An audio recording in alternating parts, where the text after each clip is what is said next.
ಇವ್ರದ್ದು ಯಾಕೋ ಅತಿ ಆಯ್ತು. ಬಾಸ್ ಮುಂದೆ ನನ್ನ ಅವಮಾನ ಮಾಡಿದ್ ಸಾಲದು ಅಂತ ಈಗ ಆ ಪೊಲೀಸ್ ಅವ್ರ ಮುಂದೆನೂ ನನ್ನ ನೆಗ್ಲೆಕ್ಟ್ ಮಾಡ್ತಿದ್ದಾರೆ. ಯಾಕೆ ಹೀಗ್ ಮಾಡಿದ್ರು ಅಂತ ನಾನು ಅವ್ರನ್ನ ಕೇಳ್ತೀನಿ. ಒಳ್ಳೆ ಸಿಡುಕ್ ಮೂತಿ ಸಿದ್ದಪ್ಪ ತರ ಆಡ್ತಾರೆ. ಅತ್ತೆ ಹೇಳಿ. ಹೇಳ್ಕಂದ. ಅಮ್ಮ ಯಾವಾಗ ಬರ್ತೀರಾ? ಇನ್ನೇನ್ ಸ್ವಲ್ಪ ಹೊತ್ತಿಗೆ ಬಂದ್ಬಿಡ್ತೀನಿ. ನನಗಿಲ್ ಬೋರ್ ಆಗ್ತದ ಅಮ್ಮ. ಆಟ ಆಡೋದಲ್ವಾ? ಒಬ್ಳ ಆಟ ಆಡಕ್ ಬೋರು. ನೀನು ಬಾ. ಇನ್ನೇನ್ ಸ್ವಲ್ಪ ಹೊತ್ತಲ್ಲಿ ಬರ್ತೀನಿ. ಒಂದ್ ಸ್ವಲ್ಪ ಕೆಲ್ಸ ಇದೆ ಆಯ್ತಾ? ಅಮ್ಮ ಬರ್ಬೇಕಾದ್ರೆ ಏನಾದ್ರು ತಗೊಂಡ್ ಬಾ ಅಮ್ಮ.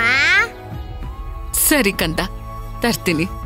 ಅಮ್ಮ ನನಗ್ ಮ್ಯಾಜಿಕ್ ಮಾಸ್ಟರ್ನ ನೋಡ್ಬೇಕು ಅನಿಸ್ತಾ ಇದೆ.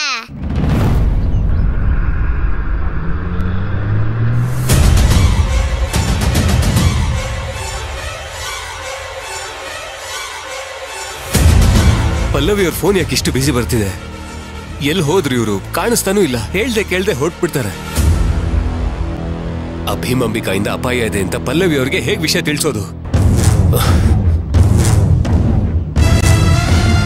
ಪಲ್ಲವಿ ಅವರೇ ಪಿಕಪ್. ಇವತ್ ನೀನ್ ಹೇಳ್ದೆ ಹೋಗಿದ್ದಕ್ಕೆ ನಮ್ಗೆಲ್ಲ ಎಷ್ಟು ಟೆನ್ಷನ್ ಆಯ್ತು ಅಂತ ಗೊತ್ತಾಯ್ತಲ್ಲ. ಸಾರಿ ಅಮ್ಮ. ಮತ್ತೇನಾದ್ರೂ ಆಫೀಸ್ಗೆ ಹೋಗ್ಬಿಟ್ರ ವಾಪಸ್ಸು?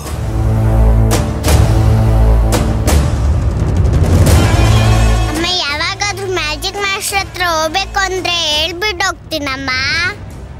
ತರ್ಲೆ ಜಾಸ್ತಿ ಆಯ್ತು ನಿಂದು. ಹೇಳ್ದೆ ಹೋಗಿದ್ದು ತಪ್ಪು ಅಂದ್ರೆ ಹೇಳ್ಬಿಟ್ಟು ಹೋಗ್ಲಾ ಅಂತ ಕೇಳ್ತಿದ್ಯಾ ನೀನು? ಪಲ್ಲವಿ ಅವರೇ. ಅಮ್ಮ ಪ್ಲೀಸ್ ಅಮ್ಮ. ಮತ್ತೇನು ಕಂದ, ನೀನ್ ಹೇಳಿದ್ ಸ್ವಲ್ಪನೂ ಕೇಳಲ್ಲ. ನನಗ್ ಕೋಪ ಬರಲ್ವಾ ಹೇಳು? ಹೇಳಿದ್ದನ್ನೇ ಹೇಳ್ತಿದ್ಯಾ ನೀನು. ನನಗ್ ಬೇಜಾರಾಗುತ್ತೆ ನೋಡು ಮತ್ತೆ.